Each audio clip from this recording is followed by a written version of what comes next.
Hello बच्चों, welcome to करुणास teaching.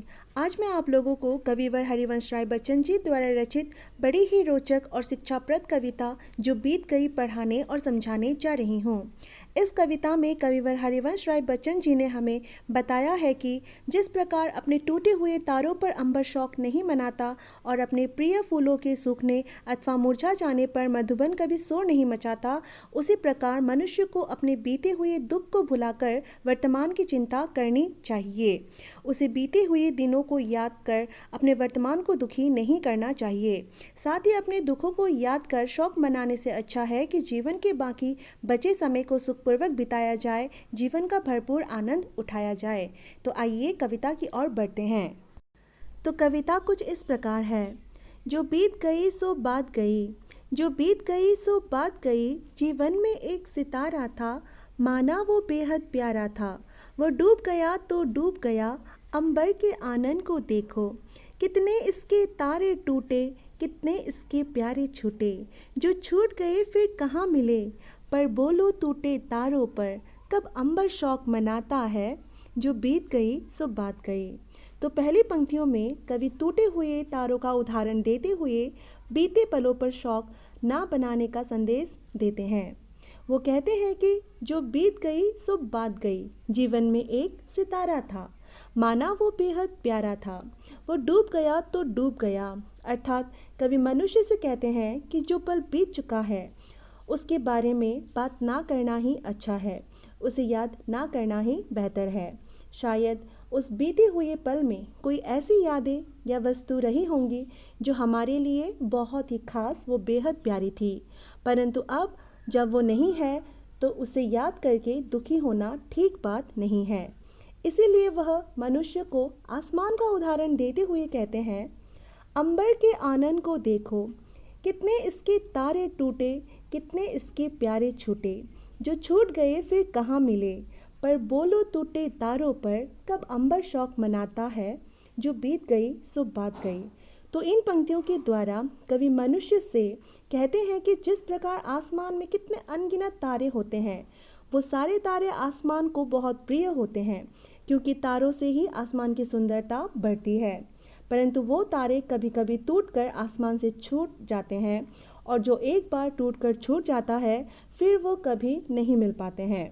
परंतु आसमान उन तारों के टूटकर बिखर जाने पर शौक यानी कि दुख नहीं मनाता है। तो ठीक उसी प्रकार आसमान की तरह मानव जीवन में भी उनके प्यारे उनसे छूट जाते हैं, बिछड़ जाते हैं। तो मनुष्य को भी उस बीते हुए दिनों में छूटे हुए लोगों या वस्तुओं को याद करके शौक नहीं मनाना चाहिए। दूसरी पंक्तियां हैं, जीवन में वह था एक कुसुम, थे उस पर नित्य निछावर तुम। वह सूख गया तो सूख गया, मधुवन की छाती को देखो। सूखी कितनी इसकी कलियां, मुरझाई कितनी वल्लरियां। जो मुरझाई फिर कहाँ खिली, पर बोलो सूखे फूलों पर, कब मधुवन शोर मचाता है। जो बीत गई सो बात गई। तो दूसरी पंक्तियों में भी कवि मनुष्य को फिर से समझाते हुए कहते हैं कि शायद जिसको सोचकर तुम दुखी हो रहे हो, वह तुम्हारे जीवन में अत्यधिक मूल्यवान या महत्वपूर्ण वस्तु या कोई खास रहा होगा, जिस पर तुम अपना सब कुछ निछावर करते थे। परंतु अब जब वह तुमसे बिछड़ गया है तो उसे वर्तमान में याद करने से क्या लाभ होगा। वह मधुवन का उदाहरण देते हुए कहते हैं, मधुवन की छाती को देखो। सूखी कितनी इसकी कलियां, मुरझाई कितनी वल्लरियां। जो मुरझाई फिर कहाँ खिली, पर बोलो सूखे फूलों पर, कब मधुवन शोर मचाता है। जो बीत गई सो बात गई। अर्थात कवि यहाँ पर मनुष्य को दुखी ना होने का और वर्तमान में खुश रहने का संदेश देते हुए कहते हैं कि फूलों के बगीचे में भी कितनी सारी कलियां, वो फूल सूख जाती है, कितनी लताएं मुरझा जाती है, परंतु कली या फूल के सूख जाने पर या लताओं के मुरझा जाने पर बगीचा जो है वो कभी भी शोर नहीं मचाता है और ना ही दुखी होता है। वह जो सूख चुका है उस पर दुखी नहीं होता, बल्कि जो उसके पास वर्तमान में है वो उसी के साथ खिलखिलाता है। अतः मनुष्य को भी बीते हुए समय में छूटे हुए साथी, टूटी हुई वस्तुओं या यादों को बार बार याद कर दुखी नहीं होना चाहिए, क्योंकि जो बीत चुका है उस समय को हम वापस नहीं ला सकते, परंतु जो वर्तमान का समय हमारे पास है उसे हम और बेहतर बनाकर आनंद से रह सकते हैं।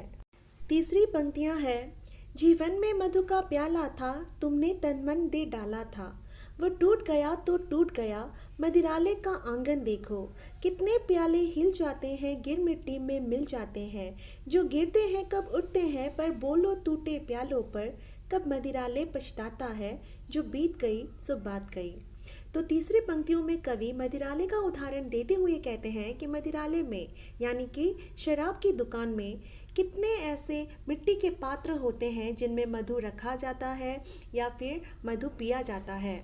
वो हिलकर हाथों से छूटकर गिर जाते हैं, टूट जाते हैं, किंतु उन मधु के टूटे हुए पात्रों पर या प्यालों पर मदिरालय कभी पछतावा नहीं करता, क्योंकि टूटे हुए प्यालों की जगह दूसरे प्याले आ जाएंगे, दूसरे मधुघट आ जाएंगे, है ना। एक पात्र के टूट जाने से मदिरालय बंद नहीं हो जाता, क्योंकि जो टूट गया है वो टूट गया है। अब वो प्याले दोबारा उठाने के बावजूद भी पहले की तरह जुड़ नहीं सकते। तो कवि हमें यहाँ पर मदिरालय के द्वारा यह समझाना चाहते हैं कि जिस प्रकार मधु प्यालों के टूटने पर मदिरालय पछतावा नहीं करता, जिस प्रकार से मदिरालय बंद नहीं हो जाता, ठीक उसी प्रकार हमें भी अपने बीते हुए समय को, उस समय में घटित घटनाओं को या लोगों को याद करके पछताना नहीं चाहिए, क्योंकि किसी के जाने से हमारा जीवन रुक नहीं जाता, बल्कि जीवन जो है वो निरंतर चलता ही रहता है। बीता हुआ समय कभी वापस लौट कर नहीं आता, है ना, क्योंकि परिवर्तन ही संसार का नियम होता है।